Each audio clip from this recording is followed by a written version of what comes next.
ஒரு வேத பகுதியை வாசிப்போம். யோவான் எழுதினதான சுவிசேஷம் 15வது அதிகாரம் 12வது வசனம் முதல் 17வது வசனம் வரைக்கும். நான் உங்களில் அன்பாயிருக்கிறது போல நீங்களும் ஒருவரில் ஒருவர் அன்பாயிருக்க வேண்டும் என்பதே என்னுடைய கற்பனையாயிருக்கிறது. ஒருவன் தன் சிநேகிதருக்காக தன் ஜீவனை கொடுக்கிற அன்பிலும் அதிகமான அன்பு ஒருவரிடத்திலும் இல்லை. நான் உங்களுக்கு கற்பிக்கிற யாவையும் நீங்கள் செய்வீர்களானால் என் சிநேகிதராய் இருப்பீர்கள். இனி நான் உங்களை ஊழியக்காரர் என்று சொல்லுகிறதில்லை. ஊழியக்காரன் தன் எஜமான் செய்கிறதை அறிய மாட்டான்.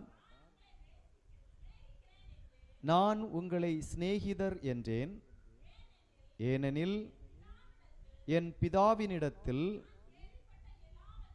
நான் கேள்விப்பட்ட எல்லாவற்றையும் உங்களுக்கு அறிவித்தேன்.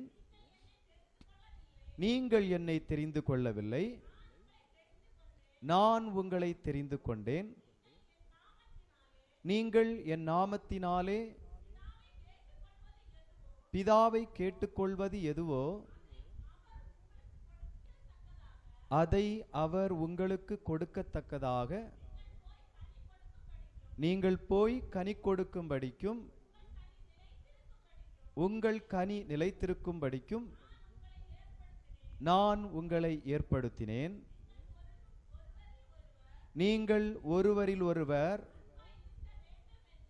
அன்பாயிருக்க வேண்டும் என்றே போதும் இவைகளை உங்களுக்கு கற்பிக்கிறேன். ஹல்லேலூயா, ஹல்லேலூயா. முதலாம் உலகப் போரில் ஒரு இராணுவ வீரன் போர்க்களத்தில் காயப்பட்டு மரணத்திற்கு போராடி கொண்டிருந்தார். இதை அவருடைய நண்பர் கேள்விப்பட்டவுடன் அந்த போர்க்களத்திற்கு எப்படியாகிலும் தன்னுடைய நண்பன் சாகும் முன்பு அவனை போய் பார்த்து விட வேண்டும் என்று சொல்லி இந்த நண்பர் போர்க்களத்துக்கு விரைந்து போகிறார்.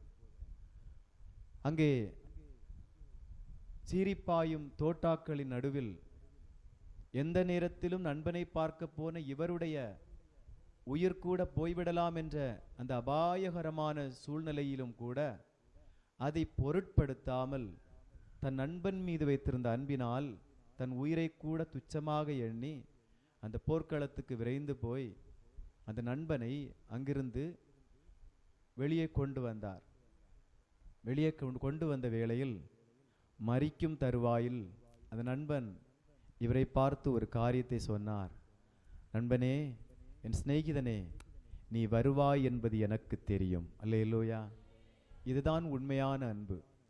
ஒரு அன்பை குறித்து பார்க்கும் பொழுது உயிரை கூட ஒரு துச்சமாக எண்ணாமல் போர்க்களத்திற்கு போனால் தவறுதலாக நம்மீதும் குண்டு பட்டுவிடும், அல்லது ஒரு குண்டு போடப்படும் போது அங்கே நாமும் தீக்கிரையாக்கப்பட்டு விடுவோம் என்பதை அறிந்திருந்தும் கூட தன் நண்பன் மீது வைத்திருந்த அன்பினால் அவன் மரிக்கும் முன்பு எப்படியாகிலும் பார்க்க வேண்டும் என்று இன்னொரு சிநேகிதன் ஓடிப்போனானே, அதுதான் உண்மையான அன்பு என்பதை நாம் இந்த காலை வேளையில் புரிந்து கொள்வது அவசியமாயிருக்கிறது. அல்லேலூயா. அந்த நம்பிக்கையை பாருங்கள். நீ வருவாய் என்பது எனக்கு தெரியும். இதுதான் ஆண்டவர் நம்மிடத்தில் வைத்திருக்கிற அன்பும் கூட. ஆண்டவர் நம்மிடத்தில் வைத்திருக்கிற அன்பை இவ்வளவு உறுதியாக நம்மால் சொல்ல முடியும். ஆண்டவர் நம்மிடத்தில் பாராட்டியிருக்கிற அன்பு ஒவ்வொரு நாளும் நம்முடைய வாழ்க்கையில் நாம் அனுபவித்துக் கொண்டிருக்கிற ஒரு அனுபவமாகவே காணப்படுகிறது. ஹல்லேலூயா. இந்த சம்பவமானது நாம் வாசித்த இந்த வேத பகுதியில் உள்ள அன்பையும் அதிலுள்ள தியாகத்தின் ஆழத்தையும் மிக அழகாக நமக்கு எடுத்து சொல்லிக் கொண்டிருக்கிறது. ஹல்லேலூயா. இயேசு தாம் சிலுவையில் அறையப்படுவதற்கு முன்பாக அவர் தம்முடைய சீஷர்களுக்கு ஒரு பெரிய உண்மையை அவர்களுக்கு சொல்லுகிறார்.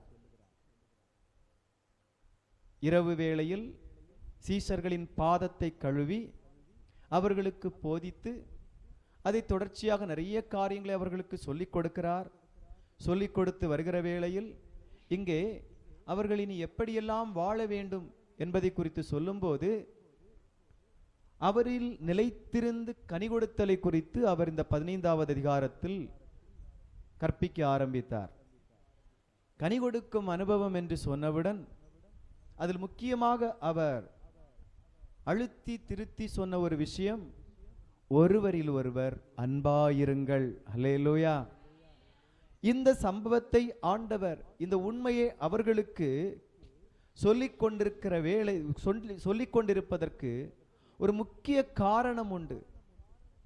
அப்போஸ்தலனாகிய யோவான், இதே யோவான் அவர் எழுதினதான 1வது நிருபத்தில் அவர் முக்கியத்துவப்படுத்தி பேசுகிற ஒரு காரியம், அன்பில்லாதவன் தேவனை அறியான். அல்லேலூயா. இப்ப அன்பு எங்க இல்லையோ அங்க தெய்வம் இல்லை. இதுதான் உண்மை. அன்பு எந்த இடத்தில் இல்லையோ அங்க தேவன் இல்லை.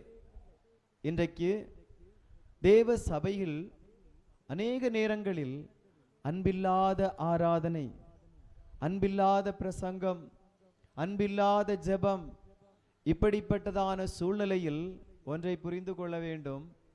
அன்பில்லாம ஒரு விஷயத்தை நாம் செய்வோமானால் அங்கே தேவன் இல்லை. அல்லேலூயா. நாம் ஆலயம் என்று சொல்லலாம், நம்மை சபை என்று நம்மை நாமே அழைத்து கொள்ளலாம், நான் பல வருட விசுவாசி என்று நம்மை குறித்து நாமே மார்தட்டி கொள்ளலாம். அன்பு மட்டும் இல்லை என்றால் இங்கே தேவனே இல்லை. தேவன் இல்லை என்றால் இங்கே ஒன்றுமே இல்லை. அல்லேலூயா. இயேசு நிறைய அற்புதங்கள் செய்தார், நிறைய காரியங்களை சீஷர்களுடைய கண்களுக்கு முன்பாக நடப்பித்திருந்தார், அநேக காரியங்களை குறித்து போதித்தார். ஆனால் அவர் மிக மிக முக்கியத்துவப்படுத்தி சொல்லுகிற ஒரு விஷயம், ஒன்னில் நீ அன்பாயிருக்கிறது போல பிறனிடத்திலும் அன்பாயிருப்பாயாக. இந்த ஒரு வார்த்தை தான் அவர் அழுத்தி திருத்தி சொல்லுகிறதான ஒரு விஷயமாய் காணப்படுகிறது.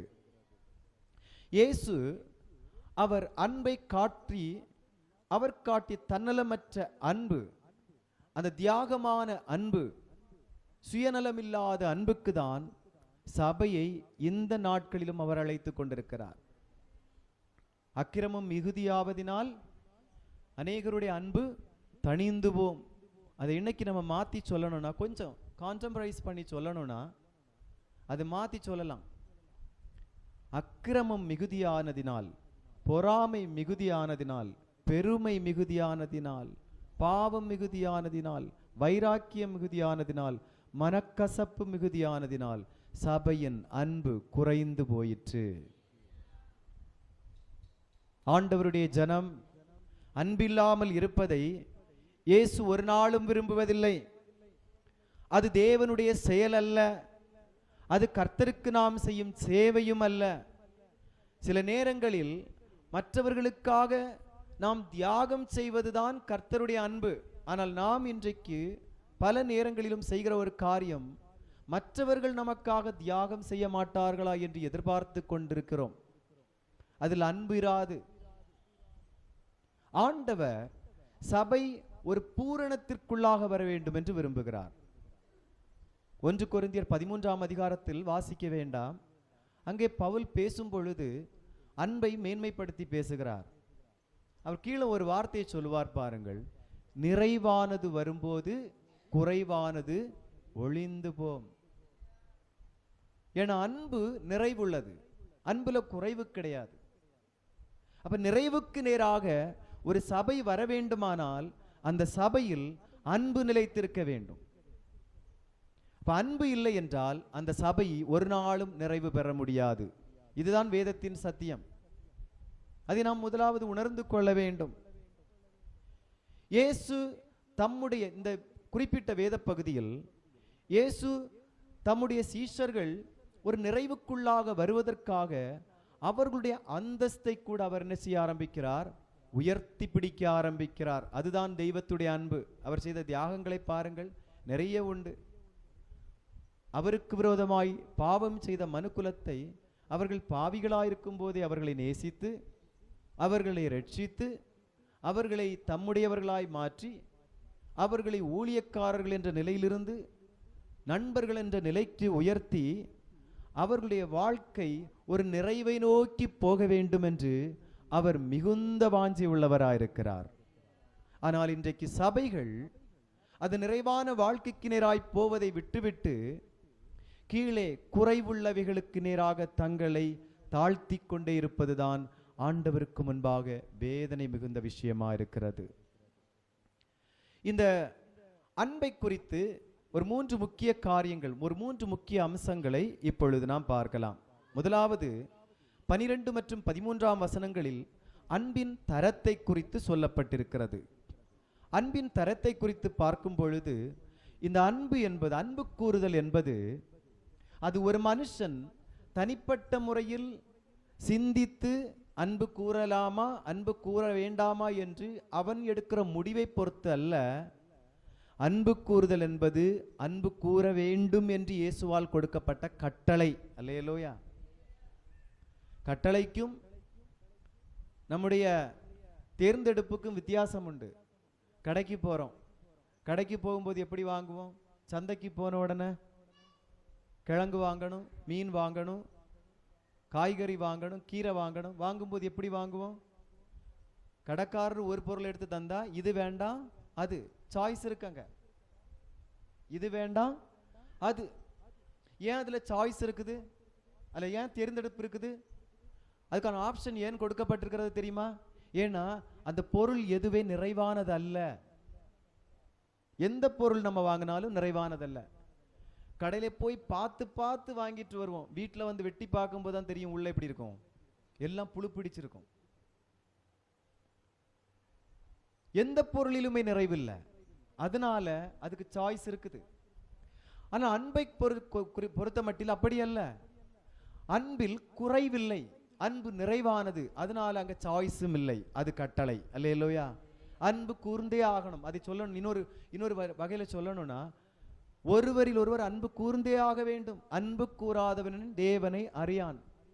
இப்ப அன்பின் தரத்தை பாருங்கள். உலகத்தில் உள்ள எல்லாவற்றை பார்க்கிலும் அன்பு மேலானதாய் நிற்கிறது. 1 கொரிந்தியர் 13ஆம் அதிகாரத்தில் கடைசியில் சொல்லும் போது பவுல் சொல்லுகிறார், இப்பொழுது விசுவாசம், நம்பிக்கை, அன்பு இம்மூன்றும் நிலைத்திருக்கிறது, இவைகளில் அன்பே பெரியது. கொரிந்து சபையில் வரங்கள் எல்லாம் பயங்கரமா இருந்தது. தொட்டா சுகமாகும். இங்க பீடத்திலிருந்து கையை இப்படி காட்டினா போதும், 10-15 என்ன செய்யும்? கீழே விழும். அங்க விழுந்தாங்களான்னு தெரியாது. நான் இன்னைக்கு விழுறாங்க இல்லையா நிறைய இடங்கள்ல, அதை வச்சு சொல்றது. கைங்கிறது காட்டினோன்னா விழுந்துரும். ஆராதனை நடக்கும் போது திடீர்னு ஒரு சகோதரி எழும்பும், கர்த்தருடைய வார்த்தை உரைக்கிறது என்னவென்றால் அப்படின்னு சொல்லி சபையில வந்து பயங்கர தீர்க்க தரிசனம். வெளியே இருந்து வாசல்ல ஒரு ஆளு ஏறனோடனே நம்ம பழைய பரிசுத்தவான்களை பற்றி நம்ம சில விஷயங்கள் கேள்விப்பட்டிருக்கிறோம் தெரியுமா? இந்த இடையில கூட ஒருத்தர் சொன்னார், முந்தி ஒரு பாஸ்டரை பற்றி சொன்ன ஒரு வார்த்தை, கோழிக்கள்ளி வெளியே நில்லுன்னு சொன்னாராம் ஒரு போதகர். ஏன்னா அந்த அளவுக்கு தீர்க்க தரிசனங்கள் இருந்திருக்கிறது. உண்மை. அன்னைக்கு கொரிந்து சபையிலையும் இப்படிப்பட்ட அனுபவங்கள் இருந்தது. வியாதியோடு ஒருத்தர் வந்துட்டா பாஸ்டர்லாம் அங்க ஜெபம் பண்ண வேண்டிய அவசியமே கிடையாது. உள்ள வந்தோடனே விசுவாசி ஓடி போய் கையை வச்ச உடனே, கை வைக்கவே வேண்டாம், இயேசுவின் நாமத்தில் சுகம் உண்டாகட்டும் சொன்ன என்ன ஆச்சுது? சுகம் உண்டாச்சு. குணமாக்கும் வல்லமை வரம் இருந்தது. அந்நிய பாஷை பேசும்போது, இன்னைக்கு நம்ம அந்நிய பாஷை பேசும்போது நம்ம பயங்கரமா அந்நிய பாஷை பேசியும், ஆனா வியாக்கியானம் பண்ண ஆளை காணோம். யார் என்ன பேசுறாங்கன்னு மற்றவங்களுக்கும் தெரியாது, ஏன் பேசுறவங்களுக்கே தெரியாது. யாராவது வியாக்கியானம் பண்ண உண்டான்னு பார்த்து வியாக்கியானம் பண்றதுக்கு ஆளும் இல்லை. ஆனா கொரிந்து சபை அப்படி இல்லை. ஒருத்தர் அந்நிய பாஷை பேசினா உடனே பக்கத்துல இருந்து டிரான்ஸ்லேஷனுக்கு ஆள் இருந்தாங்க. அப்ப சபைகள் வியாக்கியான வரத்துக்கு இனி என்ன செய்யணும்? ஜெபம் பண்ணணும். இவ்வளவுக்கு மலைகளை பெயர்க்கத்தக்க விசுவாசம் உள்ள ஒரு சபைதான் கொரிந்து சபை. இவ்வளவு இருந்தும் இந்த சபையில் இருந்த ஒரு பிரச்சனை என்ன தெரியுமா? அன்பின் தரத்தை உணர்ந்து கொள்ளாத சபையா இருந்தது. வரம் எப்படி செயல்படுத்தணும்னு தெரியும், வரங்களை எப்படி பெற்றுக்கொள்ளணும்னு தெரியும். பயங்கரமா இருந்தாங்க, அனலா இருந்தாங்க. ஆனா ஒரே ஒரு விஷயம், முக்கியமான விஷயம், அதை மட்டும் கோட்டை விட்டுட்டாங்க. அது என்ன? நிறைவாயிருந்த அன்பு அங்கே இல்லாதபடினால் கொரிந்து சபை குறைவாகவே காணப்பட்டது. அப்போஸ்தலனாகிய பவுல் அந்த சபைக்கு எழுதும்போது அவர் திரும்ப திரும்ப அழுத்துகிறது ஒண்ணுதான், மலைகளை பெயர்க்கத்தக்க விசுவாசமே இருந்தாலும் அன்பு இல்லைன்னா ஒண்ணுமே கிடையாது என்று அவர் ஆணித்தரமாக அழுத்தம் திருத்தமாக சபைக்கு அவர் தெளிவுபடுத்தி கொண்டே இருந்தார். அது கொரிந்து சபைக்கு மட்டுமல்ல, மாத்தூர்கோணம் யெகோவா சபைக்கும் பொருந்தும். அல்லேலூயா. மாத்தூர்கோணம் யெகோவா சபைக்கு மட்டும் இல்லை, இன்னைக்கு இங்க பிரசங்கம் பண்றதுனால தான் உங்களை சொன்னது, எல்லா சபைகளுக்குமே பொருந்தும். அல்லேலூயா. நிறைவை எப்பொழுதும் பெற்றுக்கொள்வதற்கு நாம் ஆயத்தமா இருக்க வேண்டும். அன்பின் தரத்தை புரிந்து கொள்ளணும். இப்ப அன்பா இருக்க வேண்டும் என்பது ஒரு சாய்ஸ் அல்ல, அது ஒரு கட்டளை. ஏன்னா ஆண்டவர் கற்பனைகளை குறித்து சொல்லும் போது, உன் தேவனாகிய கர்த்தரிடத்தில் முழு இருதயத்தோடும் முழு ஆத்துமாவோடும் முழு மனதோடும் அன்பு கூறுவாயாக சொல்லிட்டு, இதற்கு ஒப்பாயிருக்கிற, நல்லா புரிஞ்சுக்கணும், இதற்கு அதற்கு இருக்கிற, இதற்கு ஒப்பாயிருக்கிற. ஒப்பாயிருக்கிறன்னு அர்த்தம் என்ன? அதற்கு ஈக்குவலா இருக்கிற, அதற்கு ஒப்பாயிருக்கிற இரண்டாம் கற்பனை. நல்லா புரியும். நம்ம இரண்டாம் கற்பனைன்னு சொன்ன உடனே அந்த கற்பனைக்கு கீழே உள்ள கற்பனை நினைக்க கூடாது. நம்ம எழுதும் போது பாயிண்ட் போட்டு எழுதுறோம் இல்லையா, இது 1 இது 2ன்னு எழுதுற மாதிரி. ஆனா ஆண்டவர் தெளிவா சொல்லிட்டாரு, இதற்கு ஒப்பாயிருக்கிற கற்பனை. அது என்னது? உன்னிடத்தில் நீ அன்பு கூறுவது போல பிறனிடத்திலும் அன்பு கூறுவாயாக. இது கட்டளையா இல்லை விருப்பமா? இது கட்டளை. அல்லேலூயா. சபை இந்த கட்டளையை உணர்ந்து கொள்ளணும். அன்பின் தரத்தை குறித்து இன்னும் பார்க்கும் பொழுது, அன்பு சுயநலம் இல்லாதது. அன்பு சுயநலம் இல்லாதது. இப்போ நான் உங்கள்கிட்ட ஒவ்வொருத்தர்ட்டையும் தனித்தனியா நீங்க யார்கிட்ட ரொம்ப அன்பா இருக்கீங்கன்னு கேட்டா யாராவது ஒருத்தர் நீங்க கட்டாயம் சொல்லுவீங்க. எதுக்கு அன்பா இருக்கிறீங்கன்னு கேட்டு பாருங்க, அதுக்கு ஒரு காரணம் இருக்கும். அதுல முக்கியமான ஒரு காரணம், ஏதாவது ஒரு நன்மை ஏதோ ஒரு வகையில அவங்கள்ட்ட இருந்து இவங்களுக்கு என்ன இருக்கு? ஒரு நன்மை இருக்குது. அந்த நன்மை நிமித்தம் நாம் நேசிப்போமானால் அந்த அன்பில் விசேஷம் ஒன்றும் இல்லை. அல்லேலூயா. இன்னும் சிலருடைய அன்பை பார்த்தீங்கன்னா, நல்லவனா இருந்தா நேசிப்போம், ஆனா கெட்டவனா இருந்தா என்ன செய்ய மாட்டோம். அவன் ரொம்ப மோசம் அப்படின்னு எங்க போயிடுவோம், ஒதுங்கிடுவோம். அன்பு வராதங்க. அவன் ஒரு குடிகாரன், அவனுக்கிட்ட எல்லாம் என்ன செய்யக்கூடாது, பேசக்கூடாது. இதுதான் மிஞ்சின நீதிமான்கள். அன்பை காணல. இன்னைக்கு கிறிஸ்தவ சபைகள் அல்லது சபையின் உறுப்பினர்கள் அவங்க வாழ்க்கை முறையை பார்க்கும்போது ரொம்ப வேதனைக்குரியதா இருக்கிறது. இயேசு நம்மை எப்பொழுது நேசித்தார்? நாம் பாவிகளாயிருக்கையில். அல்லேலூயா, அல்லேலூயா, அல்லேலூயா. நாம் பாவிகளாயிருக்கையில், அதை மறக்கவே கூடாது. இன்னைக்கு நம்ம பெந்தேகோஸ்தே சபைக்கு வந்துட்டோம் எப்படிங்கிறதுனால இன்னைக்கு பாவிகளை கண்டா நமக்கு பிடிக்காது. ஏன் சபைக்கு உள்ளேயே ஏன் விருப்பப்படி ஒருத்தர் இல்லைன்னா அவர் எனக்கு பிடிக்காது. ஏன் விருப்பப்படி ஒருத்தர் இல்லைன்னா அவர் எனக்கு பிடிக்காது. இதுல அன்பு எங்க இருக்குது? இதனாலதான் சபைகளுக்குள்ளால ஒரு பிரச்சனை. அவன் சரியில்லை, அவ சரியில்லைன்னு ஒருத்தருக்கு ஒருத்தர் குற்றம் சுமத்தி அந்த அன்பின் தரத்தையே குறைத்து மதிப்பிட்டு தான் சபைகள் இன்றைக்கு வாழ்ந்து கொண்டிருக்கிறது. அன்பிற்கு சுயநலம் இல்லை. உண்மையான அன்பு எங்க வெளிப்படும் தெரியுமா? நாம் விரும்புகிறபடி ஒருவர் வாழ்கிற போது மட்டுமல்ல, நாம் விரும்பாதபடி ஒருத்தர் வாழ்ந்தாலும் அவர் மீது நமக்கு அன்பு இருக்குமானால் அதுதான் தெய்வீக அன்பு. அல்லேலூயா. நம் விருப்பத்திற்கு ஏற்ப ஒருத்தர் வாழ்ந்து அவரை நாம் நேசிப்போமானால் பாவிகளும் அதை செய்கிறார்களே. இயேசு அழகா ஒரு உதாரணத்தை சீஷர்களுக்கு சொல்லிக் கொடுத்தார். அழகா ஒரு உதாரணம் சொல்லிக் கொடுத்தார். உங்களை நேசிப்பவர்களையே நீங்கள் நேசிப்பீர்களானால் உங்களுக்கும் ஆயக்காரருக்கும் என்ன வித்தியாசம்? உங்களுக்கும் பாவிகளுக்கும் என்ன வித்தியாசம்? ஒண்ணுமே கிடையாது. உலகத்தில் உள்ள மக்களும் தங்களை நேசிக்கிறவர்களை என்ன செய்கிறார்கள்? நேசிக்கிறார்கள். அப்படியானால் கிறிஸ்துவர்கள், கிறிஸ்துவுக்குரியவர்கள் தங்களை வெறுக்கிறவர்களையும் நேசிக்க வேண்டும். இதுதான் அன்பின் உண்மையான தரம். அல்லேலூயா, அல்லேலூயா. இதுதான் அன்பின் உண்மையான தரம். வெறுக்கிறவர்களையும் நேசிப்பதுதான் தெய்வீக அன்பு. இந்த அன்பை தான் கர்த்தர் இன்றைக்கு சபையில் எதிர்பார்த்து கொண்டிருக்கிறார். அல்லேலூயா. இந்த அன்பு தியாகமானது. எவ்வளவு பெர்ஃபெக்ட் லைன்ல இந்த அன்பு இருக்கு பாருங்க. ஒரு பூரணமான ஒரு வரிசையில் இருக்கு பாருங்க. இந்த அன்பு தியாகமானது. இதுக்கு சுயநலம் கிடையாது. 1 கொரிந்தியர் 13ஆம் அதிகாரத்திலே சொல்லியிருக்கு, அன்பு சகலத்தையும் தாங்கும், சகலத்தையும் சகிக்கும், சகலத்தையும் நம்பும். அன்புக்கு பொறாமை இல்லை. அன்பு தன்னை புகழாது, இருமாப்பாய் இராது, அயோக்கியமானதை செய்யாது, தற்பொழிவை நாடாது, சினம் அடையாது, தீங்கு நினையாது. அப்பா இப்போ ஒவ்வொன்றா பட்டியல் போட்டு பார்த்தா என்னடா இதெல்லாம் எங்க இருக்குது, எங்க கிடைக்கும்னு கேட்குற மாதிரி இருக்கு.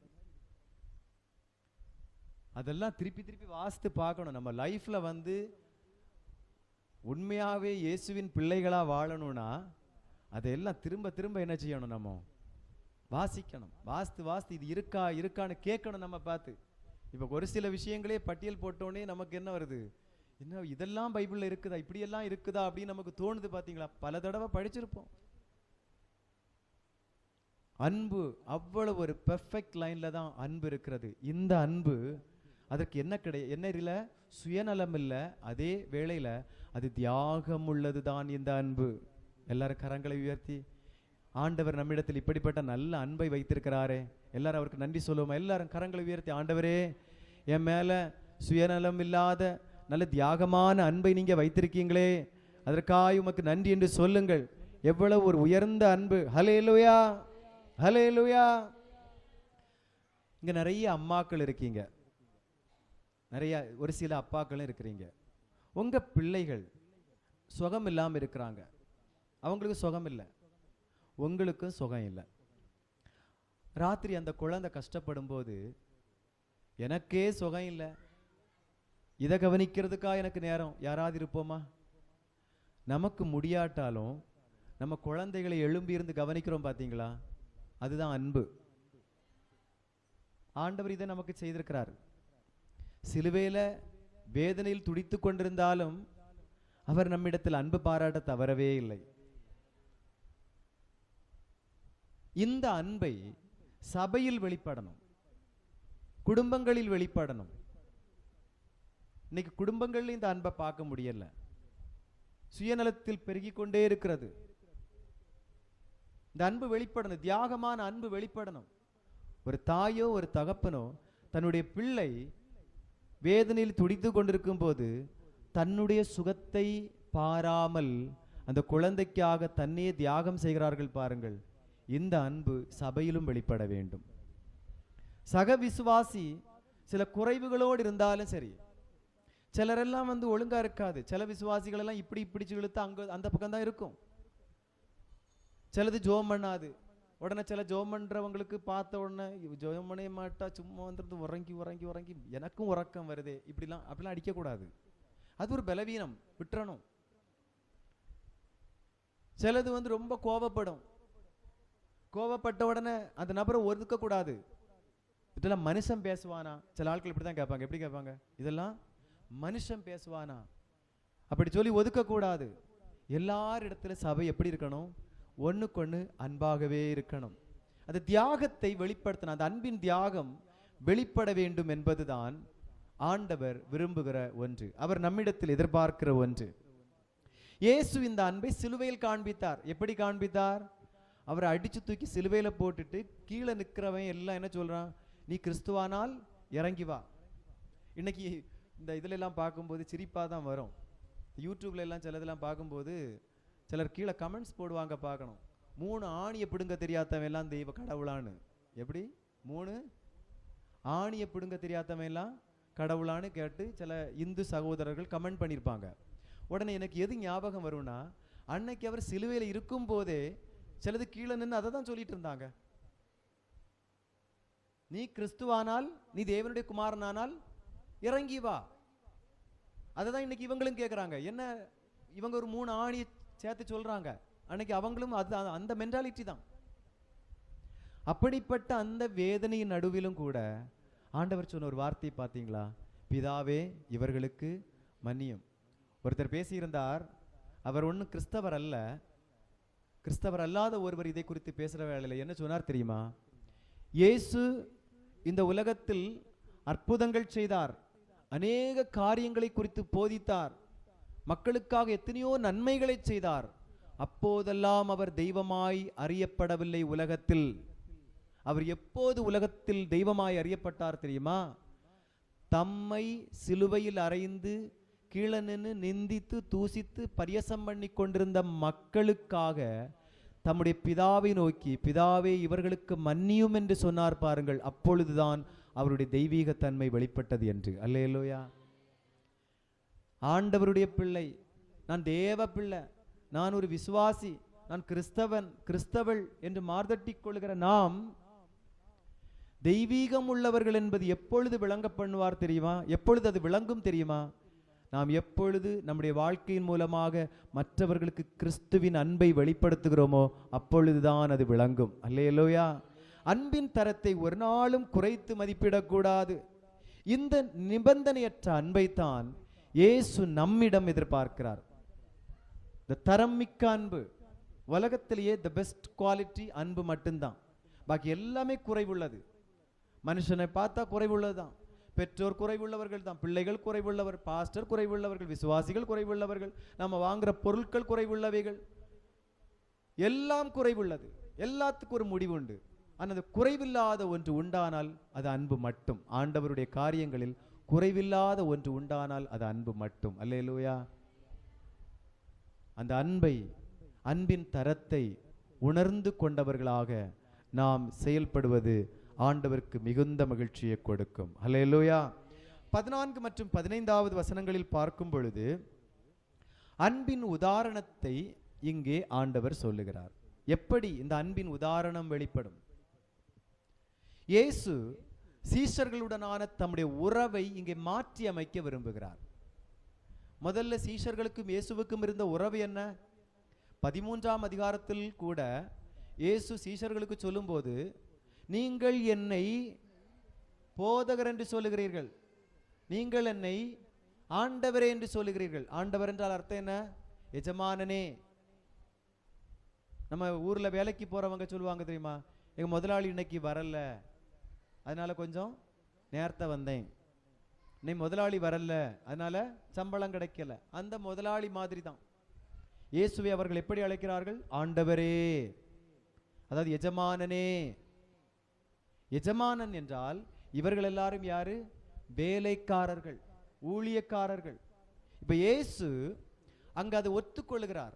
ஆம், நான் அவர்தான். அவர் சொல்லுகிறார், நீங்கள் என்னை போதகர் என்றும் ஆண்டவர் என்றும் சொல்லுகிறீர்கள். ஆம், நான் அவர்தான். இப்ப இயேசு சீஷர்களுக்கு ஒரு ஆண்டவராயிருந்தார், சீஷர்கள் வேலைக்காரங்களா இருந்தாங்க. இப்ப 15வது அதிகாரத்தில் வரும்போது அவர் அந்த உறவை அப்படியே மாற்றுகிறார், ஒரு உயர்ந்த நிலைக்கு கொண்டு வருகிறார். இனி நீங்கள் என்னுடைய வேலைக்காரர்கள் அல்ல, ஊழியக்காரர்கள் அல்ல, இனி நீங்கள் என்னுடைய சிநேகிதர்கள். அல்லேலூயா, அல்லேலூயா.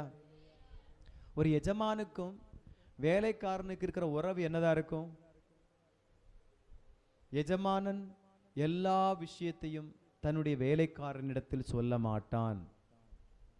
அந்த வேலைக்காரனுக்கு உரிய வேலைகள்ல என்னென்ன சொல்லணுமோ, என்னென்ன அந்த வேலைக்காரன் செய்யணுமோ அதை மட்டும்தான் சொல்லிக் கொடுப்பார், வேற எதுவுமே சொல்லிக் கொடுக்க மாட்டார். ஆனா ஃப்ரெண்ட்ஸ்னா அப்படி கிடையாது. இந்த பசங்க எல்லாம் பார்த்தீங்கன்னா, பையன்மாரும் சரி பொம்பளை பிள்ளைகளும் சரி, அம்மா அப்பாட்ட சொல்லாத விஷயத்த கூட ஃப்ரெண்ட்ஸ்கிட்ட இருந்து என்ன செய்வாங்க, மணி நேர கணக்கில் பேசிட்டு இருப்பாங்க. இங்க நான் அந்த பிள்ளைகளெல்லாம் அப்படி பார்க்கல. எங்க சர்ச்சில் எல்லாம் பார்த்தீங்கன்னா இந்த பையக்க வீட்டில இருந்து நல்லா பேசுவானுங்க, ஸ்கூல்ல நல்ல ஒரே கிளாஸ் படிக்கிற பையன்மாரா இருப்பானுவ, அங்க இருந்து கதை கதை கதையா பேசிட்டு இருப்பானுவ. பேசிக்கிட்டு அப்புறம் சர்ச்சுக்கு வந்த அப்புறம் சர்ச்சில் உட்காந்து நினைச்சிட்டு இருப்பானுங்க. பக்கத்துல பார்த்து சின்ன பசங்களா இருந்தாலும் உட்காந்து பேசிட்டே இருப்பானுங்க. அந்த அளவு ஸ்டாக் இருக்குது, அந்த அளவுக்கு வச்சிருக்கிறாங்க ஸ்டாக். அது எவ்வளவு பேசலாம் தீராது. ஒருத்தனை பற்றி அறியணும்னா அவன் ஃப்ரெண்டுகிட்ட, நீங்க ஃப்ரெண்டு மட்டும் வாய் திறந்தான்னு வச்சுடுங்க, உங்க பிள்ளைய பற்றி முழு விவரமும் உங்களுக்கு தெரியணும்னா உங்க பிள்ளையுடைய ஃப்ரெண்ட் ஒருத்தன் இருப்பான், அது ஒருத்தி இருப்பான். அந்த நபரை மட்டும் நீங்க காக்கா பிடிச்சா போதும். அங்க நீங்க என்ன செய்யலாம், நீங்கள் அறியாத உங்களுக்கு புரியாத சகல விஷயங்களும் உங்களுக்கு கொடுக்கப்படும். அல்லேலூயா. அதுதான் நண்பர்களுக்கு இடையில் இருக்கிற உறவு. இயேசு இந்த வேலைக்காரங்க என்றதான அந்த கீழான அனுபவத்திலிருந்து அவருடைய நண்பர்கள் என்ற உயர்ந்த அந்தஸ்திற்கு இவர்களை அவர் உயர்த்தி கொண்டு வரார். எதற்கு தெரியுமா? அங்கே வசனத்தில் நாம் பார்க்கிறோம், 15ஆம் வசனத்தில், இனி நான் உங்களை ஊழியக்காரர் என்று சொல்லுகிறதில்லை, ஊழியக்காரன் தன் எஜமான் செய்கிறதை அறிய மாட்டான். நான் உங்களை சிநேகிதர் என்றேன், ஏனெனில் என் பிதாவினிடத்தில் நான் கேள்விப்பட்ட எல்லாவற்றையும் உங்களுக்கு அறிவித்தேன். அல்லேலூயா, அல்லேலூயா. இதுதான் அன்பு, இதுதான் அன்பு. எந்த விதத்திலும் என்னுடைய பிள்ளைகள் என்னை விட தரத்தில் குறைந்து இருக்கக்கூடாது என்று எண்ணினார் பாருங்கள். அதுதான் அன்பு. என்னை விட அவர்கள் கீழே இருக்கணும்னு அவர் நினைக்கவே இல்லை. இன்னைக்கு நம்ம எல்லாம் அப்படி நிறைய நேரத்தில் நினைப்போம், என்னை விட யாரும் என்ன செய்யக்கூடாது, பெருசாயிடக்கூடாது.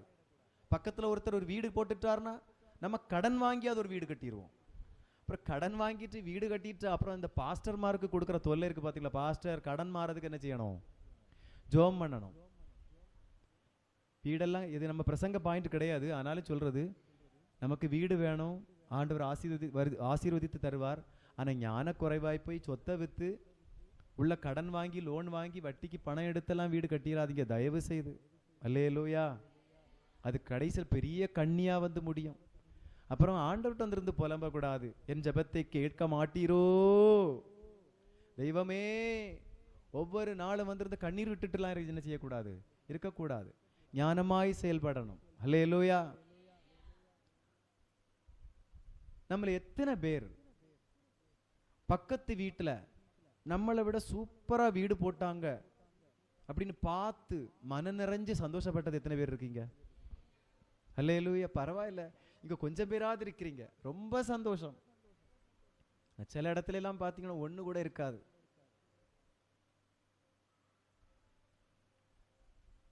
ஒருத்தர் ஒரு நல்ல சாரி உடுத்துட்டா போதும், இவளுக்கு எங்கிருந்து இந்த பணம் வருது? இதெல்லாம் வந்து எதனாலனா அன்பின் குறைபாடுனால வாரது. எங்கிருந்து பணம் வந்தா உங்களுக்கு என்ன? உங்க பணத்தையே சுட்டுட்டு போனாவ, உங்க பணத்தை ஒண்ணு எடுக்கல இல்ல, அப்புறம் என்ன கவலை நமக்கு? எதுக்கு அந்த கவலை எல்லாம்? அவங்க சூப்பரா சாரி உடுத்திருந்தாங்கன்னு உடுக்கட்டும், நீங்க இருக்க சாரியை சூப்பரா உடுங்க. ஹல்லேலூயா, ஹல்லேலூயா. அன்பு வெளிப்படணும் இந்த இடத்துல. அடுத்தவங்க நல்லா வாழ்றத பார்த்து நம்ம சந்தோஷப்படணும், அங்கதான் அன்பு வெளிப்படுது. அடுத்தவங்க நல்லா வாழ்றத பார்த்து எந்தெந்த வயிறெல்லாம் எரியுதோ அங்கே கடல் தோன்றுவதாக. ஏன்னு தெரியுமா? எதுக்கு கடல் தோன்றணும் வயிற்றுல? ஏன்னா தீ அணைகிறதுக்கு. கரெக்ட். ஏன்னா எரியக்கூடாது இல்லையா? பெரிய பிரச்சனை அது, நமக்கு தான் பாதிப்பா முடியும். அன்பு வெளிப்படட்டும். நம்ம கூட இருந்து ஆராதிக்கிற ஒரு சகோதரனுக்கு ஒரு நல்ல வேலை கிடைச்சதா, ஒரு சகோதரிக்கு நல்ல ஒரு வேலை கிடைச்சா, ஒரு வேலை உங்க பிள்ளைக்கு வந்து மாசம் 10,000 ரூபாய் வேலையில தான் இருந்துட்டு இருக்கும், பக்கத்து வீட்டில் உள்ள பிள்ளை அல்லது நம்மோடு கூட ஆராதிக்கிற ஒரு விசுவாசியுடைய குடும்பத்தில் ஒரு பிள்ளைக்கு 2 லட்சம் ரூபாய்க்கு மாதம் 2 லட்சம் ரூபாய்க்கு ஒரு வேலை கிடைக்குதா, அதை நினைத்து கர்த்தருக்கு ஸ்தோத்திரம் சொல்லுங்க மன நிறைவோடு. அல்லேலூயா. நாளைக்கு நம்ம பிள்ளைக்கும் ஆண்டவர் ஏற்ற காலத்துல நல்ல காரியத்தை செய்வார். அது எதிர்பார்த்து நம்ம வந்து அவங்களுக்கு சந்தோஷப்படணும் இல்லை, எதிர்பார்ப்பு இல்லாம சந்தோஷப்படணும். எல்லாரும் நல்லா இருக்கட்டும் என்கிற எண்ணம் நமக்கு வரணும். இயேசுடைய அந்த விருப்பத்தை பாருங்க. நாம் பெரிய ஆண்டவராக்கும், நான் இந்த உலகத்தை படைத்தவர், இந்த மனுக்குலத்தை மீட்க போகிறவர், என்னிலிருந்து தான் இனி சபையெல்லாம் உருவாக போகிறது, நான் தான் இனி சபைக்கு தலை, ஆனால் எல்லாமே என் கீழே தான் இருக்கணும்னு ஆண்டவர் ஒரு இடத்துலையுமே சொல்லலை. அல்லேலூயா. அவர் எப்போ விரும்புறதெல்லாம் அவருடைய ஸ்டாண்டர்டுக்கு எல்லாரும் வரணும்னு. இயேசுவை போல இந்த அளவுக்கு யோசிக்கிறதுக்கு இந்த உலகத்துல ஒருத்தராவது உண்டான்னு நம்ம யோசித்து பார்க்க வேண்டியது இருக்குது. நினைச்சு பாருங்க, அவருக்கு ஒப்பா வரணும். ஃப்ரெண்ட் ஆகிட்டு அது யோசித்து பாருங்க. அது ஃப்ரெண்ட்ஷிப்புங்கிறது என்ன ஒரு பெரிய விஷயம். நட்பு என்பது, நண்பர்கள் ஆகிறது சாதாரண விஷயம். அது இயேசுவுக்கு நண்பர்கள். இங்க இருக்கிற நாம எல்லாரும் இயேசுவுக்கு யாரு? நண்பர்கள். இந்த அந்தஸ்தை கொடுத்தது அவர்தான். அது அவருடைய அன்பு. இந்த அன்பை நாமும் மற்றவரிடத்தில் காண்பிக்க வேண்டும். எல்லா மனுஷர்களையும் நம்மை விட மேலானவர்களாய் நாம் எண்ண பழக வேண்டும். அல்லேலூயா. ஐயா, மேலா எண்ணாட்டா கூட பரவாயில்ல, நம்மளை போலியாவது எண்ணலாம் இல்லையா? நமக்கு ஈக்குவலாவது எண்ணலாம் இல்லையா?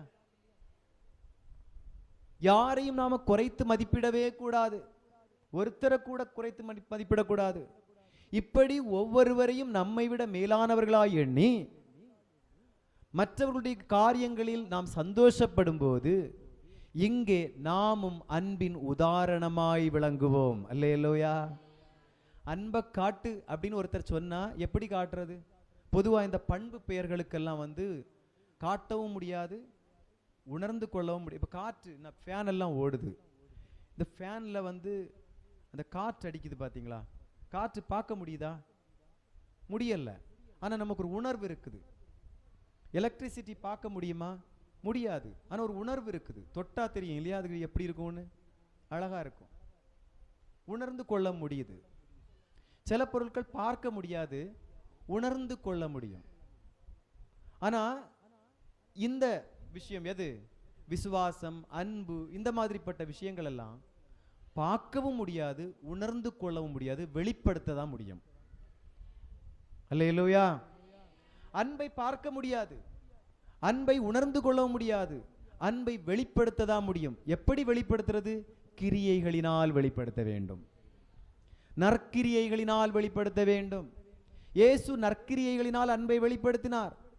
தமக்கு கீழாக இருந்தால் தம்மால் சிருஷ்டிக்கப்பட்ட மனுஷனை அவர் தெரிந்து கொண்டு தமக்கு ஈக்குவலாய் மாற்றிவிட்டார். அதுதான் அன்பு. அவருடைய வளர்ச்சியை குறித்து அவர் பொறாமைப்படவில்லை. அவர் ஒரு நாளும் அவர்களை புறந்தள்ளுவதற்கு விரும்பவே இல்லை. அவர்கள் எப்படியாயிலும் எனக்கு மட்டுக்கு வளரணும். நமக்கு கொடுக்கப்பட்டிருக்கிற டார்கெட் அதான் தெரியுமா? கிறிஸ்துவுக்கு ஒப்பாய் வளரும்படிக்கு. அல்லேலூயா. யாருக்கு ஒப்பாய் வளரும்படிக்கு? கிறிஸ்துவுக்கு ஒப்பாய் வளரும்படிக்கு. எவ்வளவு பெரிய மேன்மை பாருங்க. இதெல்லாம் அன்பினால் வந்தது. ஆண்டவருடைய பிள்ளைகளாகிய நாம் அன்பின் உதாரணங்களாய் விளங்க வேண்டும். அல்லேலூயா. ஒரு கம்பெனியில 2 பேர் வேலை பார்த்துட்டு இருந்தாங்க. ஒருத்தன் சாதாரணமான வேலைக்காரன், இன்னொருத்தன் அந்த கம்பெனி சிஇஓடைய பெஸ்ட் ஃப்ரெண்டு. யோசித்து பாருங்க, சாதாரணமான வேலைக்காரன் எப்படி இருப்பான் தெரியுமா? நம்ம போறோம், நமக்கு ஒரு வேலை தந்திருக்காங்க, அதை செய்யணும், சம்பளம் வாங்கணும், வீட்டுக்கு வரணும். இதுதான் அவருடைய நோக்கமா இருக்கும். ஆனா ஒரு நல்ல நண்பன், எல்லா கெட்ட நண்பர்களை பற்றி சொல்லல, சிலதெல்லாம் நண்பர்கள் என்ற போர்வையில் இருக்கிறதாக்கும், அதுல ஏமாத்தி போடும். நல்ல நண்பன் என்ன செய்வான் தெரியுமா? இது என்னுடைய நண்பன் நடத்துகிற கம்பெனி, எல்லாரும் இங்க கொஞ்சம் கவனிங்களா, பிறகு நம்ம அங்க பார்க்கலாம். பிள்ளைகள் அவங்க பாட்டுக்கு விளையாடட்டும். ஓகே. நல்ல நண்பன் என்ன செய்வான் தெரியுமா? இது என்னுடைய நண்பனுடைய கம்பெனி, இந்த கம்பெனியை வளர்ச்சியின் பாதையில தான் நான் கொண்டு போகணும், அந்த ஒரு உத்தரவாதத்தோட செயல்படுவான். சாதாரணமான வேலைக்காரனுக்கும் ஒரு சிறந்த நண்பனுக்கும் உள்ள வித்தியாசம் இதுதான். சாதாரணமான வேலைக்காரன் போவான், அவனுக்கு கொடுக்கப்பட்ட வேலையை செய்வான், அவன் திரும்பி வருவான் சம்பளத்தை வாங்கிட்டு. ஆனா ஒரு நண்பன் அப்படி செய்ய மாட்டான். என் நண்பனுடைய வாழ்க்கை தரம் இன்னும் உயரணும், என் நண்பனுடைய கம்பெனி இன்னும் வளரணும், அதனால என்னென்ன செய்யணும்னு சொல்லிட்டு அவனுடைய நண்பனுடைய தரிசனத்தை உடையவனாயிருப்பான். அல்லேலூயா. இப்ப கிறிஸ்துவின் சிநேகிதர்கள் நாம், இயேசுவுடைய நண்பர்கள் நாம்.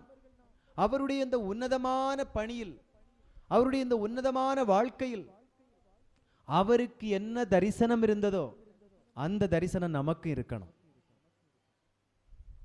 அவருடைய தரிசனம் என்ன? எல்லாரிடத்திலும் அன்பை வெளிப்படுத்தணும், எல்லா ஜனங்களிடத்திலும் அன்பா இருக்க வேண்டும். இந்த தரிசனம் யாரிடத்திலெல்லாம் இருக்கிறதோ அவர்கள்தான் உண்மையாகவே கிறிஸ்துவின் நண்பர்களாய் காணப்படுகிறார்கள். அல்லேலூயா. வேலைக்காரன் தரத்தில் குறைந்தவன், ஆனால் நண்பன் தன்னுடைய நண்பனுக்கு நிகரானவன். இப்ப நீங்க எங்க இருக்கிறீங்க? என இயேசு சொல்லிட்டாரு, இந்த கற்பனையை யாரெல்லாம் கை கொள்ளுகிறார்களோ அவர்கள்தான் அவருக்கு சிநேகிதர்கள். வசனம் தெளிவா சொல்லுது. நான் உங்களுக்கு கற்பிக்கிற யாவையும் நீங்கள் செய்வீர்களானால். எல்லாரும் சேர்ந்து சொல்லுவோமா இந்த வார்த்தையா? 14வது வசனம் சத்தமா சொல்லணும். நான் இன்னைக்கு பசியினாலே என்னமோ கொஞ்சம் மயக்கம் வந்துட்டு நினைக்கிறேன். கொஞ்சம் சத்தமா சொல்லுங்களா, கொஞ்சம் போல்டா சொல்லுங்களா. நான் உங்களுக்கு கற்பிக்கிற யாவையும் நீங்கள் செய்வீர்களானால் என் சிநேகிதராயிருப்பீர்கள். அல்லேலூயா. அவர் கற்பித்து கொடுத்தது என்ன? ஒருவரில் ஒருவர் அன்பாயிருங்கள். அப்ப அன்பாயிருந்தால் தான் இயேசுவுக்கு சிநேகிதர்கள், இல்லைன்னா வேலைக்காரங்க.